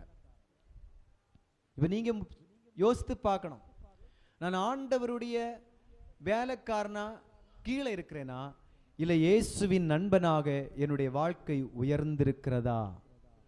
யாரும் தரம் தாழ்ந்திருப்பது ஆண்டவருக்கு விருப்பம் இல்லை. எல்லாரும் அவருக்கு ஒப்பாய் வர வேண்டும் என்பதையே அவர் விரும்புகிறார். மூன்றாவது, அன்பின் நோக்கம். எதுக்கு அன்பு நாம் செலுத்தணும்? 16, 17வது வசனங்களில் நாம் பார்க்கும் பொழுது, நாம் தேவனிடத்திலிருந்து அன்பை பெற்றுக்கொள்வதற்கு மட்டும் அழைக்கப்படவில்லை, அதை மற்றவர்களோடு பகிர்ந்து கொள்ளவே அழைக்கப்பட்டிருக்கிறோம். இப்ப அன்பு நமக்கு கொடுக்கப்பட்டிருக்கிறது, தேவ அன்பு நம்மில் ஊற்றப்பட்டிருக்கிறது. இந்த அன்பை இங்க வச்சுட்டு மற்றவர்களோடு பகிர்ந்து கொள்ளாமல் வாழ்வோமானால் நம்மில் சுயநலம் இருக்கிறது. நம்மில் சுயநலம் இருக்கிறபடினால் நாம் கிறிஸ்துவின் கற்பனைக்கு கீழ்ப்படியாமல் போகிறோம். கிறிஸ்துவின் கற்பனைக்கு கீழ்ப்படியாமல் போகும் பொழுது நாம் அவருடைய சிநேகிதர்களாய் இருக்க முடியாது. நுகர்வோர் கிறிஸ்தவம். இந்த கிறிஸ்தவத்தை பற்றி நான் 1-2 இடங்கள்ல சொல்லியிருக்கிறேன். நுகர்வோர் கிறிஸ்தவம் கேள்விப்பட்டிருக்கீங்களா? புதிய வார்த்தையா இருக்கு, அப்படிதானே? நுகர்வோர் கிறிஸ்தவம். நுகர்வோர்னா என்னன்னா கன்சியூமர். இந்த கோர்ட்ல ஒரு செக்ஷன் இருக்கும், கன்சியூமர் கோர்ட். அது எதுக்குன்னா, நீங்க கடையில போய் ஒரு பொருள் வாங்குறீங்க, தரத்துல குறைஞ்சிருக்குது, ஏமாத்திட்டாங்க, ஏதோ ஒரு விஷயத்தை நீங்க வஞ்சிக்கப்பட்டீங்க. அப்போ நீங்க எங்க போவீங்க? நஷ்டஈடு கேட்கறதுக்காக கன்சியூமர் கோர்ட்ல போய் கேஸ் போட்டு, இப்படி இந்த பொருளில் என்னை ஏமாத்திட்டாங்க, எனக்கு நஷ்டஈடு தரணும்னு சொல்லிட்டு என்ன செய்றீங்க? கேஸ் போடுறீங்க. கேஸ் முடிஞ்சு உங்களுக்கு எவ்வளவு இழப்பீடு வழங்கணுமோ அந்த இழப்பீடு என்ன செய்வாங்க? கொடுப்பாங்க. அதுதான் அதுக்கு தமிழ் வார்த்தை நுகர்வோர். நுகர்வோர் என்றால் கடையில போய் பொருளை வாங்கி தின்னு தீக்கிறது. அது தின்னு தீக்கிறது மட்டும் இல்லை, மற்ற பொருட்கள், நம்ம ஒரு பொருளை வாங்கி நம்ம தேவைக்கு பயன்படுத்துறோம் தெரியுமா? ஒரு பொருளை வாங்கி நம்ம தேவைக்கு பயன்படுத்துறது தான் என்னது? கன்சியூம் பண்றது, நுகர்வோர். இன்னைக்கு நிறைய கிறிஸ்தவர்கள் நுகர்வோர் கிறிஸ்தவர்களா இருக்கிறார்கள். நுகர்வோர் கிறிஸ்தவர்கள்னா என்னன்னா, நம்ம கடைக்கு போய் ஒரு பொருளை வாங்கி வீட்டில் கொண்டு வந்து நானும் என் மனைவியும் என் பிள்ளைகளும் தின்னு தீக்கிறது போல, சபைக்கு வந்தாலும் சரி வீட்டில் இருந்தாலும் சரி நானும் என் மனைவியும் என் பிள்ளைகளும். நம்முடைய தலைமை பாஸ்டர் அடிக்கடி முந்தி ஒரு கதை சொல்லுவார். அது எப்படிப்பட்ட கதைனா, அது ஒரு அந்த வேலையை செய்கிறவங்க அந்த எண்ணத்தில் செய்கிறது கிடையாது, அந்த ஆக்ஷனை வச்சு முந்தி அவரை சொல்றது. துணி நெய்யும் போது அது இப்படி இப்படி இப்படிலாம் இழுப்பாங்களாம், இந்த மாதிரி ஏதோ பண்ணுவாங்களாம். அதை ஒரு வர்ணனை சொல்லுவார் பார்க்கலாம். நானும் என் மனைவியும் என் பிள்ளைகளும். அது ஃபுல்லா இப்படிதான் ஓடிட்டே இருக்கும். இதை விட்டு என்ன செய்யாதது? அடுத்த பக்கம் போகாது. அது ஃபுல்லா இப்படிதான் ஓடிட்டே இருக்கும். இப்படிதான் இன்னைக்கு நிறைய பேர், நானும் என் மனைவியும் என் பிள்ளைகளும். இந்த வட்டத்தை தாண்டி யோசிக்கிறதுக்கு மைண்ட் வரவே வரல. ஏன்னா கிணத்துக்குள்ள அகப்பட்ட தவளை போல மாறிட்டாங்க நிறைய பேர். அன்பு என்பது ஒரு வட்டத்திற்குள் கட்டுப்படுத்தி வைக்க வேண்டிய ஒரு சாதனம் அல்ல. அது உலகமெங்கிலும் பரப்பப்பட வேண்டிய ஒன்று. அல்லேலூயா. ஏன்னா இந்த உலகம் அன்பிற்காக ஏங்கிக் கொண்டிருக்கிறது. அன்பு என்றால் என்னவென்றே தெரியாத எத்தனையோ ஜனங்கள் இருக்கிறார்கள். ஒரு தேவ பிள்ளை இந்த அன்பை பரப்புவதற்கு தான் அழைக்கப்பட்டிருக்கிறார்களே தவிர தங்களுக்குள் வைத்துக்கொண்டு அனுபவித்துக் கொண்டிருப்பதற்கு அல்ல. அல்லேலூயா. அனுபவிக்க வேண்டாம் என்று சொல்லவில்லை. அன்பை நாம் அனுபவிக்கணும், கட்டாயம் அனுபவிக்கணும். அனுபவித்து மற்றவர்களிடத்திலும் நாம் என்ன செய்ய வேண்டும்? அன்பை பரப்ப வேண்டும். இன்னைக்கு நுகர்வோர் கிறிஸ்தவமும் அப்படிதான். அது எப்படி? எல்லாத்துக்கும் ஜெபத்தை கூட பார்த்தீங்கன்னா மற்றவங்களுக்கு ஜோம் பண்ணும்போது சும்மா கடமைக்கு ராஜ்தானி எக்ஸ்பிரஸ் மாதிரி ஒரு போக்கு. ஆனால் நமக்கு ஜோம் பண்ணும்போது இந்த பேசஞ்சர் எக்ஸ்பிரஸ் மாதிரி கொஞ்சம் ஸ்லோவாடு, சரக்கு ரயில் மாதிரி, அதான் ரொம்ப பெட்ரு. நிறைய நீண்ட தூர பயணம் போல ஜோம் பண்ணுவோம். ஆண்டவரே எனக்கு கஷ்டத்தை கண்டீரோ, என் பிள்ளைக்கு கஷ்டத்தை கண்டீரோ, என்னோட புருஷனுக்கு கஷ்டத்தை கண்டீரோ, மனைவிக்கு கஷ்டத்தை கண்டீரோன்னு ஒரு பெரிய பட்டியல் வரும். ஆனால் பக்கத்து வீட்டில் ஒருத்தன் சாக கிடந்தா கூட என்ன செய்ய மாட்டோம்? மிஞ்சி போன மனசில், ஆண்டவரே படிய கஷ்டத்தை பார்க்குறீரல்லவா, உமக்கு சித்தமானால் சுகம் கிட்டட்டும், இல்லைனா நம்ம வீட்டில் ஒரு விஷயம் நான் இப்படி ஜோம் பண்ணுவோமா? நம்ம வீட்டில் ஒரு ஆளுக்கு சுகம் இல்லை. இந்த அன்புல இதெல்லாம் ப்ளே ஆகுது, நல்லா புரிஞ்சுக்கணும். நம்ம வீட்டில் அதே மாதிரி ஒரு ஆள் கஷ்டப்பட்டுட்டு இருக்கிறாங்க. நம்ம உட்காந்து ஜோம் பண்ணுவோமா? ஆண்டவரே உமக்கு சித்தமானா சுகந்தாரி, இல்லைனா தூக்கி எடுத்துட்டு போவோன்னு சொல்லுவோமா? அடுத்தவனுக்கு வந்தா நமக்கு என்ன? அப்படித்தானே? அது தெய்வ சித்தம்தான், ஓகே, அதுல மாற்று கருத்து கிடையாது. ஆனா நம்ம மனநிலையை சொல்றேன். நம்ம மனசு எப்படி இருக்குது? அன்பு எல்லாம் சுயநலம் சார்ந்ததா இன்னைக்கு மாறி போயிட்டு இருக்குது. கிறிஸ்தவர்கள் நுகர்வோர் கிறிஸ்தவத்திலிருந்து மாறி பகிர்வோர் கிறிஸ்தவத்துக்கு மாறணும். எப்படி மாறணும்? நுகர்வோர் கிறிஸ்தவத்திலிருந்து பகிர்வோர் கிறிஸ்தவத்துக்கு மாறணும். அநேக மிஷனரிகள் பகிர்ந்து வாழ்ந்ததுனால தான் கிறிஸ்து இன்றைக்கும் மக்கள் மத்தியில் பேசப்பட்டு கொண்டிருக்கிறார். ஆனா இப்போ ஒரு பயம் என்னன்னா, இனி கொஞ்சம் வருஷங்களுக்கு பிறகு இந்தியாவில் கிறிஸ்தவம் ஒன்று இருக்குமான சந்தேகம் இருக்குது. காரணம் மற்ற மதத்தினர்களோ ரட்சிக்கப்படாதவர்களோ அல்ல, கிறிஸ்தவர்கள். ஏன்? கிறிஸ்தவர்கள் கிறிஸ்து என்ற பெயரில் கிறிஸ்துவை வெளிப்படுத்தாமல் வேற இனத்தையோ வெளிப்படுத்திட்டு இருக்காங்க. கிறிஸ்துவை வெளிப்படுத்தினா என்ன வெளிப்படணும்? அன்பு வெளிப்படணும், பகிர்ந்து கொள்ளுதல் வெளிப்படணும், மன்னிப்பு வெளிப்படணும். இது ஒண்ணுமே இல்லாம மாறி மாறி ஆட்டி சண்டை சச்சரவு. இன்னைக்கு சபைகளுக்குள்ள கூட பாத்தீங்கன்னா, அதுவும் முந்தியெல்லாம் பெந்தைக்கோஸ்தே சபைகள் எல்லாம் வருதுன்னா, பெந்தைக்கோஸ்தே சபைக்குள்ளால கூட என்னது வருது? குஸ்தி நடக்குது, பயங்கர குஸ்தி இருக்கு. நம்ம சபைகள் எல்லாம் எவ்வளவு இப்போதைக்கு எவ்வளவு பெட்டர், நாளைக்கு எப்படின்னு தெரியாது. அதனாலதான் இப்போதைக்கு எவ்வளவு பெட்டர்னு சொல்லலாம். சில சபைகள்ல பாத்தீங்கன்னா பிரசங்கம் பண்ணிட்டு இருக்கும் போதே கீழே இருந்து விசுவாசிகள் எழும்பி நிறுத்தும் ஓய்னு சொல்லுவாங்க. ஐயோ, நம்ம ஸ்தாபனத்துல எல்லாம் நான் அந்த மாதிரி கேள்விப்பட்டதே கிடையாது. சில இந்த அசம்பிளிஸ் ஆஃப் காட் சர்ச்சில் வந்து ஒரு முறை ஒரு பாஸ்டர் வந்து ரொம்ப வருத்தப்பட்டார் அந்த விஷயத்தை சொல்லி. வேதனைக்குரிய விஷயங்களா இருக்குது. அன்பை புரிஞ்சுக்கவே முடியல, அன்பை காணவே இல்லை. சபைகள் இன்னைக்கு இல்லை. விசுவாசிகள் வந்து ஒண்ணுக்கு ஒண்ணு சண்டை போடுறது, கட்டி பட்சிக்கிற பட்சிணிகள் போல. வீட்டில இருந்து வரும்போது பார்த்தீங்கன்னு சொன்னாச்சுன்னா, பக்கத்து வீடா இருக்கும் விசுவாசிகளுடைய வீடு, வீட்டில இருந்தே முகம் பார்க்க மாட்டாங்க. சபைக்கு வந்தாச்சு, சபைக்கு வந்தாலும் என்ன செய்யாது? முகத்தை பார்க்காது. பக்கத்துல போய் அதாவது அதாவது அவங்க தெரிஞ்சு என்ன செய்ய மாட்டாங்க? பக்கத்துல வந்து உட்கார மாட்டாங்க.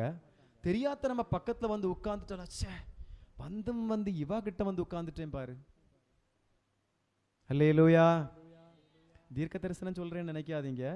நடப்பு சபைகள் இன்னைக்கு நடந்துட்டு இருக்கிற விஷயங்களை சொல்லிட்டு இருக்கிறேன். வந்து இவா பக்கத்துல வந்து உட்கார்ந்துட்டேன்னு சொல்லிட்டு அன்னைக்கு ஃபுல்லா ஜெபம் நடக்கும், பாட்டு நடக்கும், ஆராதனை நடக்கும், எல்லாம் இருக்கும், பயங்கர கைத்தட்டு இருக்கும், துள்ளல் இருக்கும், எல்லாமே இருக்கும்.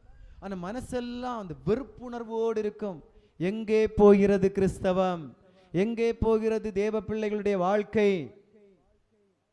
ஹல்லேலூயா, ஹல்லேலூயா.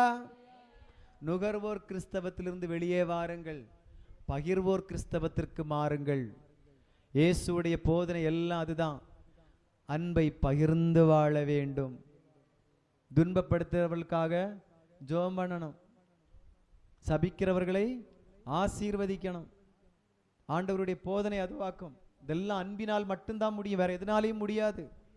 அன்பு இருந்தால் மட்டும்தான் அதை செய்ய முடியும்.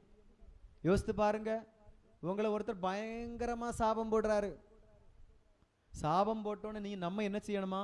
ஆசீர்வதிக்கணும். ஆனா நம்ம ஆசீர்வதிப்போம். எப்படி தெரியுமா ஆசீர்வதிப்போம்? ஒருத்தன் பயங்கரமா சாப்பிடணும், நீ நல்லா இரு. இந்த ஆசீர்வாதம் இல்ல, இது சாபத்தை விட மோசமான வார்த்தை. அதாவது மனசு எரிஞ்சி சொல்றது, அதை பற்றி இல்ல. மனப்பூர்வமா என்ன சபிக்கிறவங்க கூட நல்லா இருக்கணும்னு விரும்புறோம் தெரியுமா? அதுதான் தெய்வீக அன்பு. அல்லேலூயா. நம்ம ஒருத்தன் துன்பப்படுத்தும் போது அந்த துன்பப்படுத்துகிறவன, ஆண்டவரே இந்த சகோதரனுடைய என்னை உபத்திரவப்படுத்துகிற உபத்திரவத்தை நீங்க என்ன செய்யக்கூடாது? பார்க்க கூடாது. அவன் அடிக்கப்படக்கூடாது, அவன் தண்டிக்கப்படக்கூடாது, அவனுக்கு ஒரு மனமாற்றத்தை மட்டும் கொடுத்தா போதும். இப்படி சொல்லி ஜெபம் பண்ணுகிறதா உண்மையான அன்பு. ஆனா நம்ம ஆட்கள் எப்படி தெரியுமா ஜெபம் பண்ணுவாவ? நான் மட்டும் முழங்கால் போட்டேன்னு வச்சுக்க. அல்லேலூயா.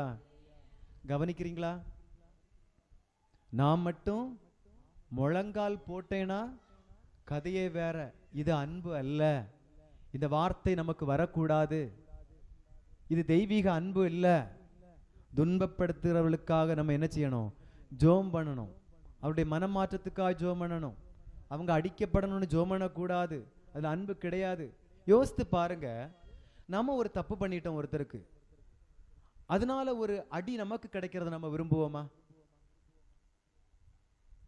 நீங்க உங்க சக விசுவாசிக்கோ அல்லது உங்க ஊழியருக்கோ விரோதமா ஒரு தப்பு பண்ணிட்டீங்க. தப்பு பண்ணினதுக்கு அப்புறம் உங்களுக்கு சிக்ஷை வருது, அது உங்களுக்கு தெரியுது. அந்த சிக்ஷையை நீங்க விரும்புவீங்களா? விரும்ப மாட்டோம். ஏன்னா நமக்கு பட்ட நோவும் வலிக்கும். நமக்கு தெரியும், எனக்கு இது வந்தா என்னால தாங்க முடியாதுன்னு தெரியும். ஆனா அடுத்தவங்களுக்கு ஒரு வேதனை வந்தோன்னு நம்ம என்ன தெரியுமா சொல்றோம்? அவன் செய்ததுக்கு தான் அவனுக்கு கிடைச்சது. அது எவ்வளவு மோசமான வார்த்தை தெரியுமா? அது எங்க தெய்வீக அன்பு இருக்குது? தெய்வீக அன்பு அப்படி சொல்லாது. தெய்வீக அன்பு ஒரு தேவ பிள்ளை இடத்தில் இருக்குமானால், நம்மை எதிர்க்கிற, நம்மை விரோதிக்கிற, நமக்கு எதிராய் செயல்படுகிற சத்துரு வேதனைப்படும் போதும் அந்த நபருக்காக கண்ணீர் சிந்தும். அல்லேலூயா. அதான் தெய்வீக அன்பு. இந்த அன்பு சபையில வரணும். இந்த அன்பு சபையில வரவில்லை என்றால் அது சபையாய் நிறைவு பெறுவதற்கு வாய்ப்பில்லை. இதைத்தான் இயேசு கனி கொடுத்தலின் அனுபவமாகவும் சுட்டி காட்டுகிறார். இந்த சம்பவத்தை நம்ம இன்னைக்கு தியானித்துக் கொண்டிருக்கிற இந்த வேத பகுதி, இந்த அதிகாரத்தில் நம்ம தொடக்கத்தில் பார்க்கும்போது, 15வது அதிகாரம் தொடக்கத்தில் பார்க்கும்போது, நானே மெய்யான திராட்சை செடி, அதை சொல்லிட்டு சொல்லுகிறாரு, ஒருவன் என்னில் நிலைத்திருந்தால் மிகுதியான கனிகளை என்ன செய்வான்? கொடுப்பான். அந்த கனி கொடுத்தலின் அனுபவத்தை குறித்து அவர் என்ன செய்கிறார்? பேசிக் கொண்டிருக்கிறார். அந்த கனி கொடுத்தலின் அனுபவம் என்ன தெரியுமா? இந்த அன்பு கூறுதலின் அனுபவம். அல்லேலூயா. கனி கொடுத்தல்னு சொன்ன உடனே காணிக்க கொடுக்கிறதும் தசம பாகம் கொடுக்கிறதும் சபையில பொருள் வாங்கி போடுகிறதும் அல்ல. அது கனி கொடுத்தலின் அனுபவம் அல்ல. அது நமக்கு ஆண்டவர் செய்திருக்கிற நன்மைகளுக்காக கர்த்தருக்கு நன்றி சொல்லும் விதமாக நாம் செய்கிற சில காரியங்கள்.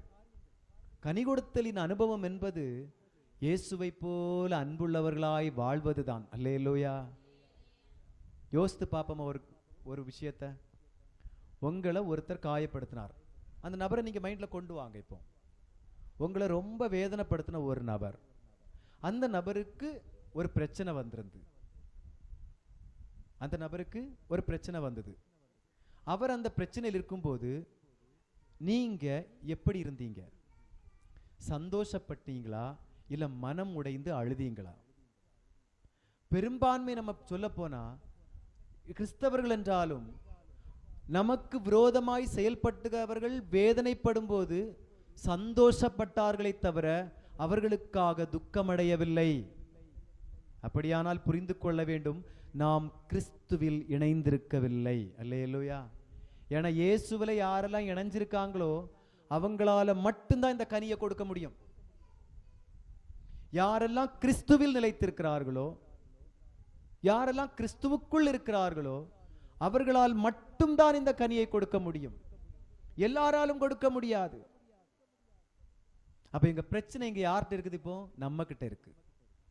நம்மை உபத்திரவப்படுத்துகிற ஒருவனை நேசிப்பதற்கான மனம் நம்மிடத்தில் வரவில்லை என்றால் நாம் கிறிஸ்துவை விட்டு எங்கோ தரிப்புண்டு போயிருக்கிறோம். வெட்டப்பட்ட கிளைகளின் நிலை என்ன தெரியுமா? அது அக்கினிக்கு இரையாக்கப்படும். அது ஒன்றுக்கும் பிரயோஜனம் இல்லாமல் போய்விடும். இயேசுவுக்குரியவர்கள், நாம் இயேசுவுக்குரியவர்கள் என்பதற்கு இருக்கிற ஒரே அடையாளம் என்ன தெரியுமா?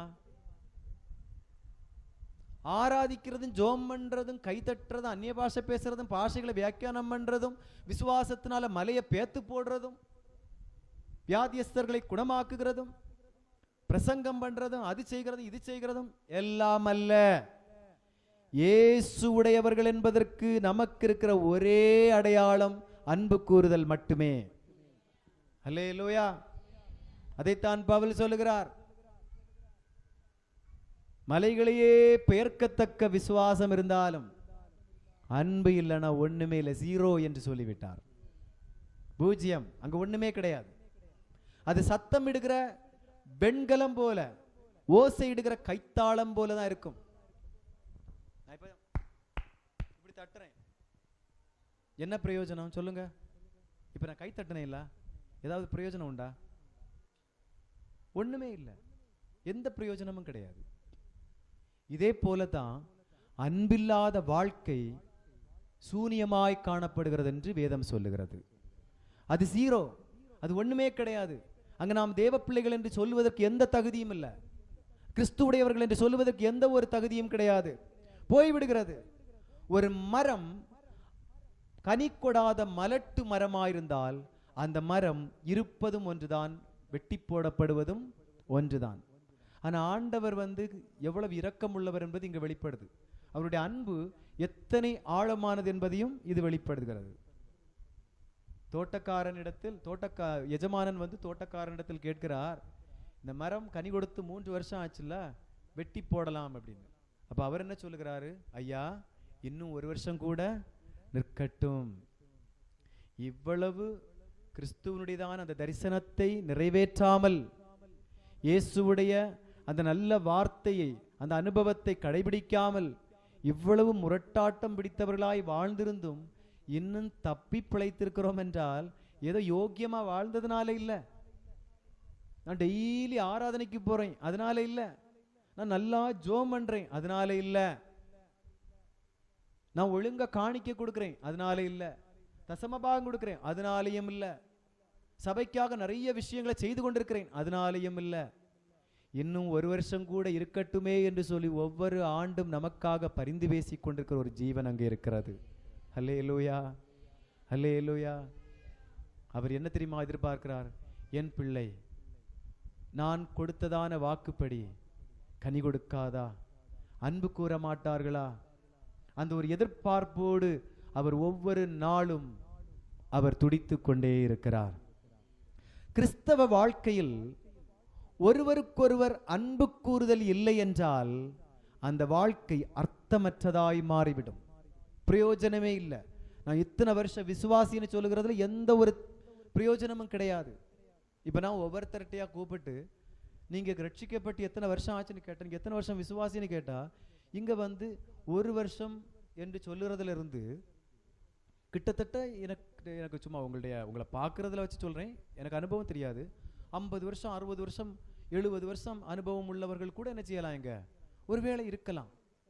ஆனா இங்க நம்ம யோசிக்க வேண்டிய ஒரு விஷயம், இத்தனை ஆண்டுகள் நான் கிறிஸ்தவன் அல்லது கிறிஸ்தவள் என்று வாழ்ந்திருந்தேனே, உண்மையாகவே இந்த அன்பு கூறுதல் என்ற கனி கொடுக்கும் அனுபவம் என்னிடத்தில் இருந்ததா?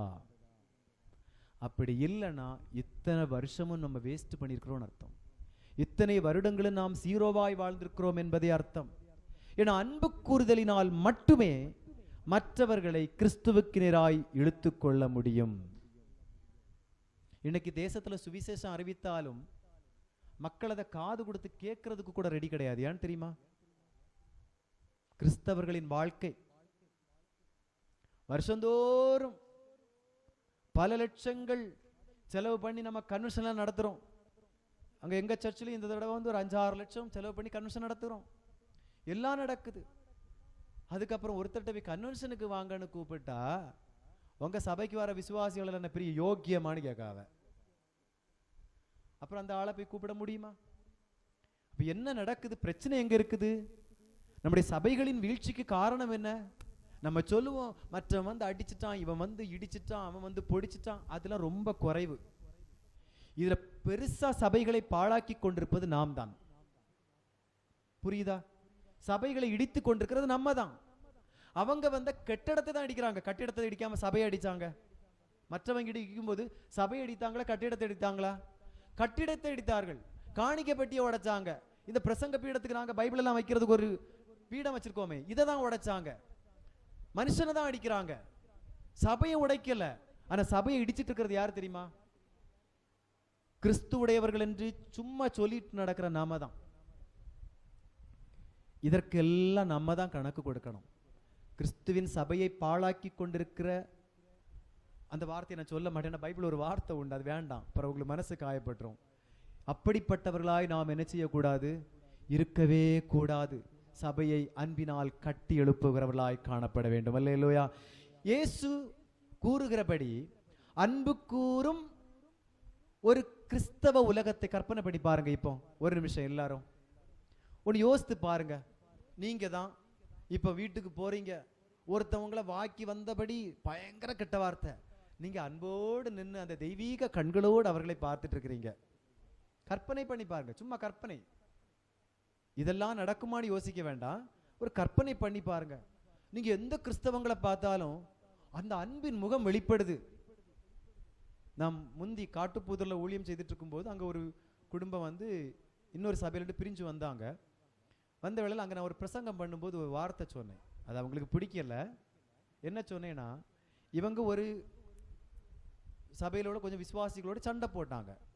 சண்டை போட்டுட்டு வந்த பிறகு என்ன நடக்குது? அப்போ ஒரு வார்த்தை சொன்னேன், அது சிலர் வந்து ஒத்துக்கிட்டாங்க. நீங்க ஒருவேளை உங்க மேல தப்பே இல்லைனாலும், அவங்க மேலேயே தப்பு இருந்தாலும், அவங்கள பார்க்கும்போது அன்பினால் அவர்களை உபசரிக்கணும். அல்லேலூயா. முடியுமா? இதுதான் வாழ்க்கை. கிறிஸ்தவ வாழ்க்கைங்கிறது இதுதான். நேத்தைக்கு உங்களை பார்த்து பயங்கரமா கெட்ட வார்த்தை பேசி நீங்க அந்த முகத்திலே பார்க்க முடியாத அளவுக்கு உங்களை தூஷித்துட்டு போன ஒரு நபரை மறுநாள் நீங்க பார்க்கும்போது அவங்கள பார்த்து தெய்வீக அன்போடு சிரிக்க முடியுமா? கடமைக்கு இல்லை. ஒரு பிரசங்கத்தை கேட்ட நேத்தைக்கு அந்த வார்த்தைக்கு கீழ்ப்படியாம இருந்த என்ன ஆகுது? ஒருக்கா சிரிச்சு வைப்போம், அப்படி சிரிக்க கூடாது. அதை பற்றி சொல்லலை நான். அந்த தெய்வீக அன்பின் வெளிப்பாடு வெளிப்படுமான்னு கேட்கிறேன். அது கற்பனை பண்ணி பாருங்க. எல்லா கிறிஸ்தவர்களும் அன்புள்ளவர்களாய் மாறினால் இந்த உலகத்தில் நீங்கள் சுவிசேஷம் அறிவிக்க வேண்டிய அவசியமே கிடையாது. எல்லாரும் இயேசுவை பின்பற்றி விடுவார்கள். அல்லேலூயா. ஆண்டவர் நம்மிடத்தில் எதிர்பார்க்கிறது ஒண்ணுதான், இந்த அன்பு. மனக்கசப்புக்கு பதிலாக மன்னிப்பு வெளிப்படணும். இன்னைக்கு இந்த சபைக்குள்ளாலேயே இல்லைன்னு நான் சொல்ல மாட்டேன், நீங்களும் சொல்ல முடியாது. யாருக்காகிலும் 2 பேருக்கு இடையில மனக்கசப்பு இருக்குமானால் இன்னைக்கு மன்னிப்பு வெளிப்படணும். அல்லேலூயா. பிணக்கம் இருக்குமானால் அந்த இடத்துல இணக்கம் வர வேண்டும். சுயநலம் இருக்குமானால் அது நீங்கி இங்கே பொதுநலம் உண்டாக வேண்டும். இப்படி ஒரு வாழ்க்கை இந்த சபைக்குள்ள வரும்னா மாத்தூர்கோணம் சபை எல்லா சபைகளுக்கும் முன்னோடியாய் விளங்கும். அல்லேலூயா. அல்லேலூயா. சில ஆட்கள் இப்படிலாம் சொல்லும்போது யோசிக்கணும், எங்க சர்ச்சிலையாவது நடக்கிறதாவது. தயவு செய்து அப்படி யோசிக்க கூடாது. ஒவ்வொருத்தரும் நினைக்க வேண்டிய விஷயம் என்ன தெரியுமா? நான் இன்னைக்கு என்னைய மாற்றுறதுக்கு நான் கொடுக்கிறேன். அல்லேலூயா. பிரசங்கம் பண்ணுற நான் நினைக்கணும், நீங்க மாறுறீங்களோ மாறலையோ, நான் இங்க ஒரு தீர்மானம் எடுக்கணும், நான் என்னை மாற்ற அர்ப்பணிக்கிறேன். இதுதான் ஒவ்வொருத்தருடைய தீர்மானமா இருக்கணும். இந்த அருமையான வாழ்க்கைக்கு தான் இயேசு அழைக்கிறார். இயேசு உங்களை நேசித்ததை போல நீங்களும் மற்றவர்களை நேசிக்க ஆயத்தமா? இன்னைக்கு கேட்கிற கேள்வி அதுதான். இவ்வளவு நாள் நடந்ததெல்லாம் விட்டுருவோம், முடிஞ்சு போச்சு, கடந்த காலம். இன்னைக்கு கேட்கிற கேள்வி இதுதான். கிறிஸ்து நம்மை நேசித்ததை போல, கிறிஸ்து உங்களை நேசித்ததை போல நீங்களும் மற்றவர்களை நேசிக்க ஆயத்தமா இருக்கிறீர்களா? இயேசு நம்மை எப்பொழுது நேசித்தார்? நாம் பாவிகளாயிருக்கையில் நேசித்தார்.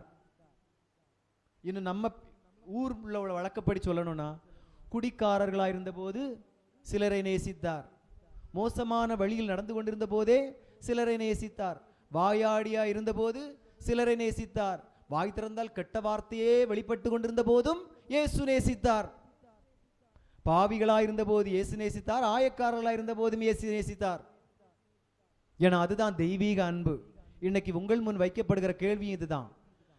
சபையிலும் சரி, சமூகத்திலும் சரி, உங்களுக்கு முன்னால இருக்கிறவர்களை நல்லவர்கள் கெட்டவர்கள் என்று பாராமல் எல்லாரையும் நேசிக்கிற ஒரு தெய்வீக அன்பு உங்களிடத்திலிருந்து வெளிப்படுமா?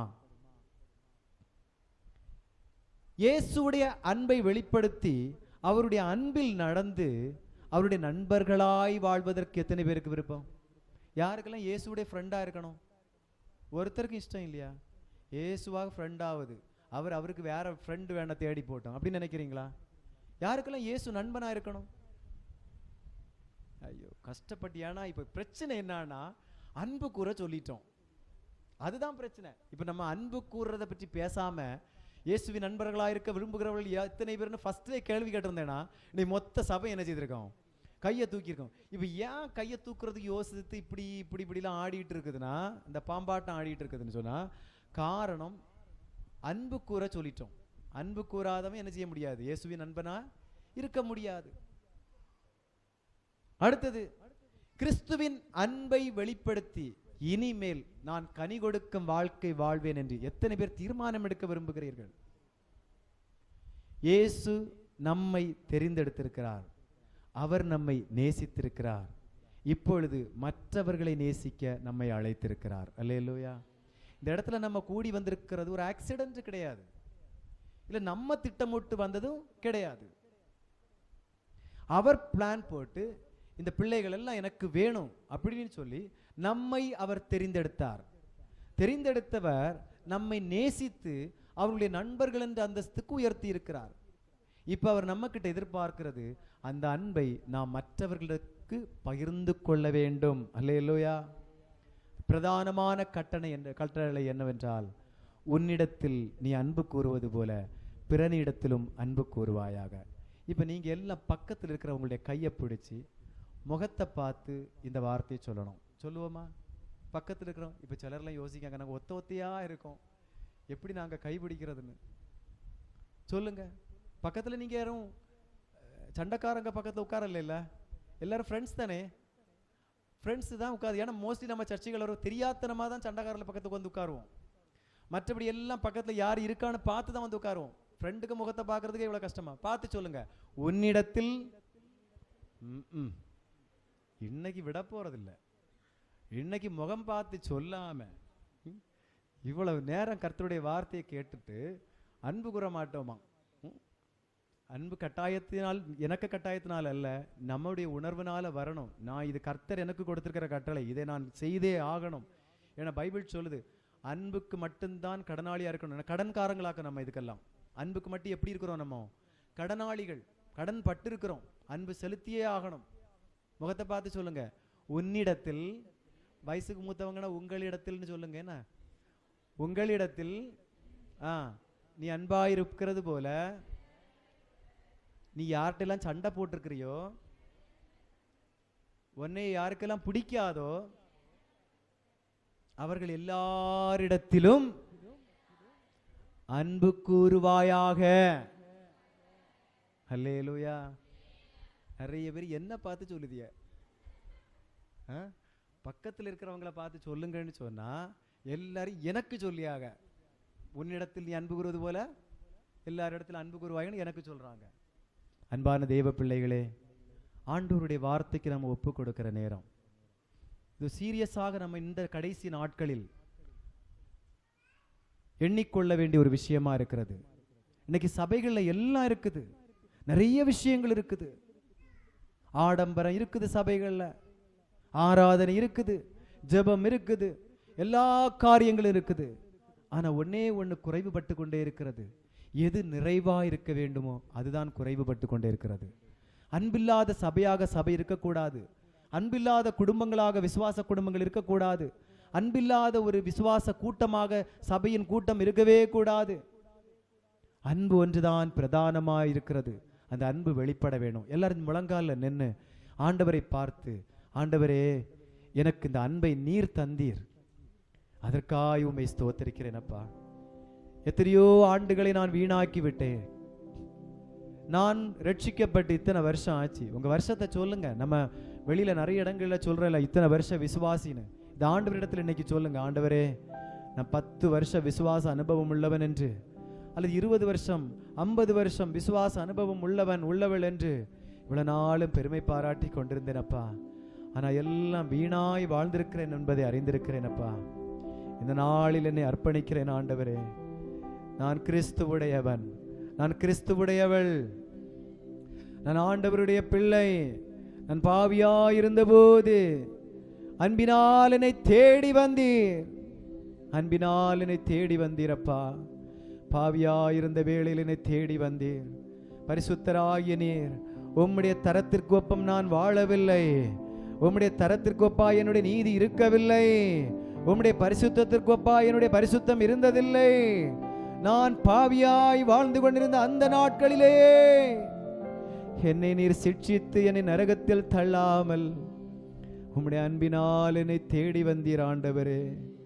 அப்படிப்பட்டதான வெளியேற பெற்ற அன்பை என்னிடத்தில் நான் ஒவ்வொரு நாளும் களங்கப்படுத்தி கொண்டிருக்கிறேன். சபையில் அநேக காரியங்களை சகிக்க முடியாமல், குடும்பத்தில் அநேக காரியங்களை பொறுத்து கொள்ள முடியாமல், எதற்கெடுத்தாலும் சீரிப்பாய்கிற ஒரு எண்ணத்தோடு சிந்தையோடு வாழ்ந்து கொண்டிருந்தேன் ஆண்டவரே. கோபம் என்னுடைய தலைக்கு ஏறி கொண்டிருக்கிறது, பொறாமை என்னை சுட்டெரித்து கொண்டிருக்கிறது,